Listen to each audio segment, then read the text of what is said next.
So I've got the trifecta: anxiety, depression, ADHD, along with impaired executive function and super exciting dyscalculia that I didn't even know was a thing until just recently, but it explains a lot about my trouble growing up. Depression for me is a long-term low-grade thing. It's not like major depressive disorder, but it just kind of sucks all the color out, you know? So, and I don't know what came first, right? Maybe the ADHD spawned the anxiety, which spawned the depression. Maybe the bullying spawned the depression and the anxiety and the ADD. Maybe I don't even have ADD. Hell, I don't know. I was seeing somebody the other day saying that childhood trauma is often mistaken for ADHD. I don't know. But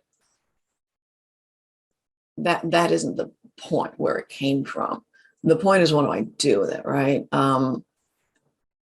Well, I guess maybe to some degree, the point is where it came from. I think they came from a lot of bullying when I was a kid. You know, and I won't go into like the sort of details of it. It was just, I grew up at a time when, you know, ADD or ADHD, depression, anxiety, none of these things were diagnoses for kids, right? Dyscalculia wasn't a thing, right? The only diagnosis for kids who didn't do their homework on time and who I couldn't learn their times tables was either they were dumb or lazy. And my parents knew I wasn't dumb. So I grew up thinking that I was lazy. And you know, my parents did the best they could. You know, they were struggling with their own problems. And it's not their fault that American psychiatry hadn't figured out that this stuff can happen to kids. It wasn't their fault that, you know, that there wasn't this diagnosis even available. But yeah, so I grew up thinking that I was lazy and ugly and that I couldn't do anything right because no matter what I did or didn't do or changed how I did, the bullying never made a difference, right? There was always something that they were going to mock me for, or try to start fights with me over, or whatever. And of course, you know, especially little girls were told, you know, you don't fight, don't get angry, don't talk back. So, you know, the advice I always got about bullying was, you know, just ignore it and they'll get bored and stop. I'm like, bullshit. Anybody who's been bullied, or I guess who's been a bully, knows that, you know, ignoring him doesn't make him stop, it makes him try harder. So yeah, that didn't work very well. So, you know, I was bullied from like first grade through about probably most of the way through 10th grade.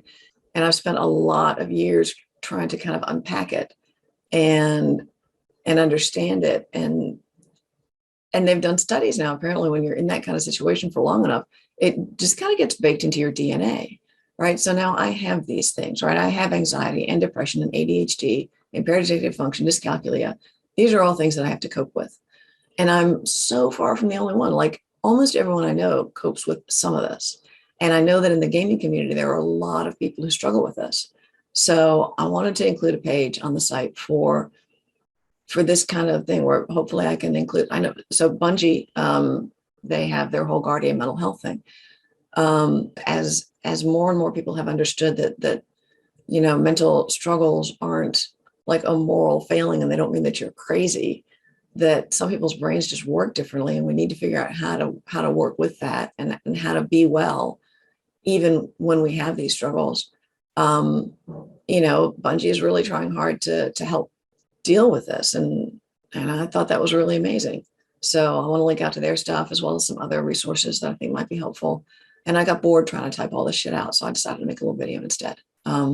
So that's why this is here. And hopefully some of this will, you know, maybe help somebody somewhere at some point, like it has, I hope, helped me.